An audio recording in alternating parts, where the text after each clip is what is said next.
ನಮಸ್ಕಾರ. ನಮ್ಮ ರೈತರ ಕಾಲ ಕೆಳಗಡೆಯೇ ಅಂದ್ರೆ ಮಣ್ಣಿನೊಳಗೆ ಒಂದು ದೊಡ್ಡ ದರೋಡೆ ಕಥೆ ನಡೀತಾನೇ ಇರುತ್ತೆ. ಹೌದು, ಇದು ನಮ್ಮ ಮಣ್ಣಿನಲ್ಲಿರೋ ಸಾರಜನಕದ ಕಥೆ. ಬನ್ನಿ, ಈ ಭೂಗತ ಕಥೆಯನ್ನ ಸ್ವಲ್ಪ ಆಳವಾಗಿ ನೋಡೋಣ. ನಾವು ಉಸಿರಾಡೋ ಗಾಳಿ ಇದೆಯಲ್ವಾ, ಅದರಲ್ಲಿ ಶೇಕಡ 78ರಷ್ಟು ಸಾರಜನಕ ಅಂದ್ರೆ ನೈಟ್ರೋಜನ್ ಇದೆ. ಒಬ್ಬ 78% ಅಂದ್ರೆ ನಮ್ಮ ಸುತ್ತಮುತ್ತ ಎಲ್ಲೆಲ್ಲೂ ಇದೆಯೇ ಅಂತಾಯ್ತು. ಹಾಗಾದ್ರೆ ಇಲ್ಲೊಂದು ಸಹಜವಾದ ಪ್ರಶ್ನೆ ಬರುತ್ತೆ. ಗಾಳಿಯಲ್ಲಿ ಇಷ್ಟೊಂದು ಸಾರಜನಕ ಇದ್ರೆ ಬೆಳೆಗಳಿಗೆ ಯಾಕೆ ನಾವದನ್ನೇ ಪದೇ ಪದೇ ಗೊಬ್ಬರದ ರೂಪದಲ್ಲಿ ಕೊಡಬೇಕು? ಯಾಕಂದ್ರೆ ವಿಷಯ ಸಿಂಪಲ್. ಗಾಳಿಯಲ್ಲಿರೋ ಸಾರಜನಕ ಒಂದು ಬೀಗಾಕಿದ ತಿಜೋರಿ ಇದ್ದಾಗೆ. ನಿಧಿ ಅದರಲ್ಲೇ ಇದೆ, ಆದ್ರೆ ಗಿಡಗಳು ಆ ಬೀಗ ತೆಗೆದು ಅದನ್ನ ನೇರವಾಗಿ ಬಳಸ್ಕೊಳಕ್ಕಾಗಲ್ಲ. ಸರಿ, ಈ ತಿಜೋರಿ ಬೀಗ ತೆಗೆಯೋಕೆ ಒಬ್ರು ಬೇಕಲ್ಲ? ಇಲ್ಲೇ ನೋಡಿ, ಎಂಟ್ರಿ ಕೊಡೋದು ನಮ್ಮ ಒಳ್ಳೆಯ ತಂಡ, ಅಂದ್ರೆ ಮಣ್ಣಿನಲ್ಲಿರೋ ಲಕ್ಷಾಂತರ ಸೂಕ್ಷ್ಮಜೀವಿಗಳು. ಇವುಗಳ ಬಹುಮುಖ್ಯ ಕೆಲಸವೇ ಆ ಸಾರಜನಕದ ತಿಜೋರಿಯನ್ನ ಅನ್ಲಾಕ್ ಮಾಡಿ ಗಿಡಗಳಿಗೆ ಸಿಗೋ ಹಾಗೆ ಮಾಡೋದು. ಈ ಅದ್ಭುತ ಪ್ರಕ್ರಿಯೆಗೆ ಖನಿಜೀಕರಣ ಅಥವಾ ಮಿನರಲೈಸೇಷನ್ ಅಂತ ಕರೀತಾರೆ. ಇನ್ನೂ ಸರಳವಾಗಿ ಹೇಳಬೇಕಂದ್ರೆ ಈ ಖನಿಜೀಕರಣ ಅಂದ್ರೆ ಮಣ್ಣಿನಲ್ಲಿರೋ ನಮ್ಮ ಸೂಕ್ಷ್ಮಜೀವಿಗಳ ಸೈನ್ಯ ಗಿಡಗಳಿಗೆ ಜೀರ್ಣಿಸ್ಕೊಳ್ಳೋಕ್ಕಾಗದ ಸಾರಜನಕವನ್ನು ಅವುಗಳಿಗೆ ಪರ್ಫೆಕ್ಟ್ ಆದ ಊಟವಾಗಿ ಪರಿವರ್ತಿಸೋದು. ಇದು ನಮ್ಮ ಬೆಳೆಗಳಿಗೆ ಊಟ ಬಡಿಸಿದಾಗೆ ಅಷ್ಟೇ.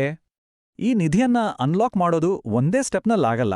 ಇದಕ್ಕೆ 2 ಮುಖ್ಯ ಹಂತಗಳಿವೆ. ಮೊದಲನೇದು ವಿಭಜನೆ ಅಥವಾ ಅಮೋನಿಫಿಕೇಶನ್.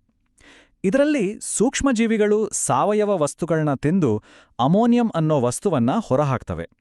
ಇನ್ನು 2ನೇ ಹಂತ ಮೇಲ್ದರ್ಜೆಗೆ ಏರಿಸುವುದು ಅಥವಾ ನೈಟ್ರಿಫಿಕೇಶನ್ ಅಂತ. ಇದರಲ್ಲಿ ಇನ್ನೊಂದು ಸ್ಪೆಷಲಿಸ್ಟ್ ಟೀಮ್ ಈ ಅಮೋನಿಯಮನ್ನ ಗಿಡಗಳ ಫೇವ್ರೆಟ್ ಫುಡ್ ಆದ ನೈಟ್ರೇಟ್ ಆಗಿ ಬದಲಾಯಿಸುತ್ತೆ.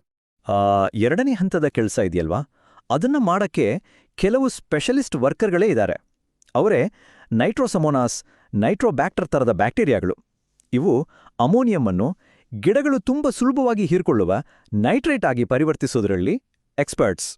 ಎಲ್ಲವೂ ಪ್ಲಾನ್ ಪ್ರಕಾರ ಸರಿ ಹೋಗ್ತಿದೆ ಅನ್ಕೊಳ್ಳುವಾಗ್ಲೇ ಕತೆಯಲ್ಲಿ ಒಂದು ಟ್ವಿಸ್ಟ್. ಕೆಲವೊಮ್ಮೆ ಈ ಕೆಲ್ಸ ಮಾಡೋ ತಂಡ ಇದೆಯಲ್ಲ, ಅದೇ ಸ್ವಾರ್ಥಿಯಾಗ್ಬಿಡುತ್ತೆ. ಈ ಪ್ರಕ್ರಿಯೆಯನ್ನೇ ಬಂದೀಕರಣ ಅಥವಾ ಇಮ್ಮೊಬಿಲೈಸೇಷನ್ ಅಂತ ಕರೆಯೋದು. ಏನಿದು ಬಂದೀಕರಣ ಅಂದ್ರೆ ಸೂಕ್ಷ್ಮಜೀವಿಗಳು ಸಾರಜನಕವನ್ನು ಗಿಡಗಳಿಗೆ ಕೊಡೋ ಬದಲು ತಮ್ಮ ಸ್ವಂತ ಬೆಳವಣಿಗೆಗೆ ತಮ್ಮ ದೇಹವನ್ನ ಬೆಳೆಸ್ಕೊಳ್ಳೋಕೆ ಬಳಸ್ಕೊಳ್ತವೆ. ಅಂದ್ರೆ ಬೆಳೆಗಳಿಗೆ ಪೋಷಕಾಂಶ ಸಿಗೋ ಮೊದಲು ಈ ಕೆಲ್ಸದವರು ತಮ್ಗೆ ಬೇಕಾದಷ್ಟನ್ನು ಎತ್ತಿಡ್ಕೊಂಡ ಹಾಗೆ. ಇದರಿಂದ ಏನಾಗುತ್ತೆ ಅಂದ್ರೆ ಮಣ್ಣಿನೊಳಗೆ ಸಾರಜನಕಕ್ಕಾಗಿ ಒಂದು ನಿರಂತರ ಜಗ್ಗಾಟ ನಡೀತಾನೇ ಇರುತ್ತೆ. ಒಂದ್ ಕಡೆ ಖನಿಜೀಕರಣ ನಡೆದಾಗ ಸಾರಜನಕ ಗಿಡಗಳಿಗೆ ಸಿಗುತ್ತೆ, ಇನ್ನೊಂದ್ ಕಡೆ ಬಂಧೀಕರಣ ನಡೆದಾಗ ಸೂಕ್ಷ್ಮಜೀವಿಗಳು ಅದನ್ನ ತಾವೇ ಇಟ್ಕೊಂಡ್ಬಿಡ್ತವೆ. ಆಗ ಗಿಡಗಳಿಗೆ ಸಿಗಲ್ಲ. ಆದ್ರೆ ಇಲ್ಲೊಂದು ಸಮಾಧಾನದ ವಿಷಯನೂ ಇದೆ. ಈ ಸೂಕ್ಷ್ಮಜೀವಿಗಳು ಸಾರಜನಕವನ್ನು ಪೂರ್ತಿಯಾಗಿ ಕದಿಯಲ್ಲ. ಅವು ಸತ್ತಾಗ ಅವುಗಳ ದೇಹದಲ್ಲಿದ್ದ ಸಾರಜನಕ ಮತ್ತೆ ಮಣ್ಣಿಗೆ ವಾಪಸ್ ಸೇರುತ್ತೆ. ನಂತರ ಖನಿಜೀಕರಣ ಪ್ರಕ್ರಿಯೆ ಮೂಲಕ ಮತ್ತೆ ಗಿಡಗಳಿಗೆ ಲಭ್ಯವಾಗುತ್ತೆ. ಸರಿ, ಈಗ ಬರೋಣ ಈ ಕಥೆಯ ಕ್ಲೈಮ್ಯಾಕ್ಸ್ಗೆ. ಇಲ್ಲಿವರೆಗೂ ಸಾರಜನಕ ಮಣ್ಣಲ್ಲೇ ಇದ್ದು ಲಾಕ್ ಆಗಿರ್ಬೋದು ಅಷ್ಟೇ. ಆದ್ರೆ ಈಗ ಎಂಟ್ರಿ ಕೊಡ್ತಾರೆ ನಮ್ಮ ಕಥೆಯ ಅಸಲಿ ಖಳನಾಯಕರು. ಇವರ ಕೆಲಸದಿಂದ ಶುರುವಾಗೋದೇ ಡಿನೈಟ್ರಿಫಿಕೇಶನ್. ಹೌದು, ಈ ಡಿನೈಟ್ರಿಫಿಕೇಶನ್ ಇದೆಯಲ್ವಾ, ಇದು ನಿಜವಾದ ನಷ್ಟ. ಯಾಕೆಂದ್ರೆ ಈ ಪ್ರಕ್ರಿಯೆಯಿಂದಾಗಿ ನಮ್ಮ ಮಣ್ಣಿನಲ್ಲಿರೋ ಸಾರಜನಕ ಶಾಶ್ವತವಾಗಿ ಕಳೆದುಹೋಗುತ್ತೆ. ಡಿನೈಟ್ರಿಫಿಕೇಶನ್ ಅಂದ್ರೆ ಒಂದು ರೀತಿ ಹಗಲು ದರೋಡೆ ಇದ್ದ ಹಾಗೆ. ಇದರಲ್ಲಿ ಕೆಲವು ಕೆಟ್ಟ ಸೂಕ್ಷ್ಮಜೀವಿಗಳು ಗಿಡಗಳಿಗೆ ಸಿಗಬೇಕಾಗಿದ್ದ ಬೆಲೆಬಾಳುವ ನೈಟ್ರೇಟನ್ನು ಮತ್ತೆ ಸಾರಜನಕ ಗ್ಯಾಸ್ ಆಗಿ ಬದಲಾಯಿಸಿ ವಾತಾವರಣಕ್ಕೆ ಕಳಿಸ್ಬಿಡ್ತವೆ. ಅಂದ್ರೆ ನಾವು ಹಾಕಿದ ದುಡ್ಡು, ಗೊಬ್ಬರ ಎಲ್ಲ ಗಾಳಿಯಲ್ಲಿ ಹಾರಿಹೋದ ಹಾಗೆ. ಈ ಪಲಾಯನವಾದಿ ಸೂಕ್ಷ್ಮಜೀವಿಗಳು ಎಲ್ಲೆಂದರಲ್ಲಿ ಕೆಲಸ ಮಾಡಲ್ಲ. ಅವುಗಳಿಗೊಂದು ಪರ್ಫೆಕ್ಟ್ ಜಾಗ ಬೇಕು. ಗದ್ದೆಯಲ್ಲಿ ಯಾವಾಗ ನೀರು ನಿಂತು ಮಣ್ಣಿನಲ್ಲಿ ಆಮ್ಲಜನಕದ ಕೊರತೆ ಆಗುತ್ತೋ ಆಗ ಇವುಗಳ ಹಾವಳಿ ಶುರುವಾಗುತ್ತೆ. ಅಂದಾಗೆ ಯಾಕೆ ಹೀಗಾಗುತ್ತೆ ಅನ್ನೋದು ತುಂಬಾ ಆಸಕ್ತಿಕರ. ಮಣ್ಣಿನಲ್ಲಿ ಆಮ್ಲಜನಕ ಇಲ್ಲದಿದ್ದಾಗ ಈ ಸೂಡೋಮೋನಾಸ್ ಮತ್ತು ಬೆಸಿಲ್ಲಸ್ನಂತಹ ಬ್ಯಾಕ್ಟೀರಿಯಾಗಳು ಉಸಿರಾಡೋಕೆ ಆಮ್ಲಜನಕದ ಬದಲು ನೈಟ್ರೇಟ್ ಅನ್ನ ಬಳಸ್ಕೊಳ್ಳೋಕೆ ಶುರು ಮಾಡ್ತವೆ. ಅದರ ಪರಿಣಾಮವಾಗಿಯೇ ನೈಟ್ರೇಟ್ ವಿಭಜನೆಯಾಗಿ ಸಾರಜನಕ ಗ್ಯಾಸ್ ಆಗಿ ಪಲಾಯನ ಮಾಡುತ್ತೆ. ಹಾಗಾದ್ರೆ ಈ ಕಳ್ಳತನವನ್ನ ತಡೆಯೋಕೆ ಆಗಲ್ವಾ? ಈ ಭೂಗತ ಜಗತ್ತನ್ನ ನಾವು ನಿಯಂತ್ರಿಸಬಹುದಾ? ಖಂಡಿತವಾಗಿಯೂ ಸಾಧ್ಯ. ಈ ಸೂಕ್ಷ್ಮಜೀವಿಗಳ ತಂಡದ ಮ್ಯಾನೇಜ್ಮೆಂಟ್ ನಮ್ಮ ಕೈಯಲ್ಲೇ ಇದೆ. ಈ ಸ್ಲೈಡ್ ನೋಡಿ, ಎಲ್ಲವೂ ಎಷ್ಟು ಸ್ಪಷ್ಟವಾಗಿದೆ. ಮಣ್ಣಿನಲ್ಲಿ ನೀರು ಸರಿಯಾಗಿ ಬಸಿದು ಹೋಗಿ ಚೆನ್ನಾಗಿ ಗಾಳಿಯಾಡಿದ್ರೆ ನಮ್ಮ ಒಳ್ಳೆಯ ತಂಡಕ್ಕೆ ಹಬ್ಬ. ಗಿಡಗಳಿಗೆ ಹೆಚ್ಚು ಸಾರಜನಕ ಸಿಗುತ್ತೆ.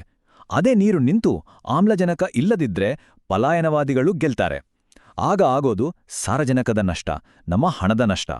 ಹಾಗಾಗಿ ನಾವು ನೆನಪಿಡಬೇಕಾದ ಮೊದಲನೇ ಮುಖ್ಯ ಅಂಶ ಅಂದ್ರೆ ಹೊಲದಲ್ಲಿ ನೀರು ನಿಲ್ದಂತೆ ನೋಡ್ಕೊಳ್ಳೋದು ಮತ್ತು ಮಣ್ಣು ಗಟ್ಟಿಯಾಗ್ದಂತೆ ಕಾಪಾಡ್ಕೊಳ್ಳೋದು. ಇದು ನಮ್ಮ ಒಳ್ಳೆಯ ಸೂಕ್ಷ್ಮಜೀವಿಗಳಿಗೆ ನಾವು ಮಾಡೋ ದೊಡ್ಡ ಸಹಾಯ. ಇನ್ನು ಎರಡನೇ ಅಂಶ, ಹೊಲದಲ್ಲಿ ಎಲ್ಲಾದ್ರೂ ನೀರು ನಿಲ್ಲೋ ಜಾಗ ಇದ್ರೆ ಅದು ಕೇವಲ ತೇವದ ಜಾಗ ಅಲ್ಲ, ಅದೊಂದು ಕ್ರೈಮ್ ಸೀನ್ ಅಂತ ನೆನ್ಪಿಡಿ. ಯಾಕಂದ್ರೆ ಅಲ್ಲಿ ನಮ್ಮ ಬೆಲೆಬಾಳುವ ಸಾರಜನಕ ಕಳ್ಳತನ ಆಗ್ತಿದೆ ಅಂತ ಅರ್ಥ. ಹಾಗಾದ್ರೆ ಕೊನೆದಾಗಿ ಒಂದು ಪ್ರಶ್ನೆ: ಒಬ್ಬ ರೈತನ ಪಾತ್ರ ಕೇವಲ ಬೆಳೆ ಬೆಳೆಯೋದಷ್ಟೇನಾ, ಅಥವಾ ತನ್ನ ಕಾಲ ಕೆಳಗಿರುವ ಈ ಕೋಟ್ಯಾಂತರ ಸೂಕ್ಷ್ಮಜೀವಿಗಳ ಇಡೀ ಸೈನ್ಯದ ಒಬ್ಬ ಬಾಸ್ ಆಗಿ ಕೆಲಸ ಮಾಡೋದಾ? ಸ್ವಲ್ಪ ಯೋಚನೆ ಮಾಡಿ.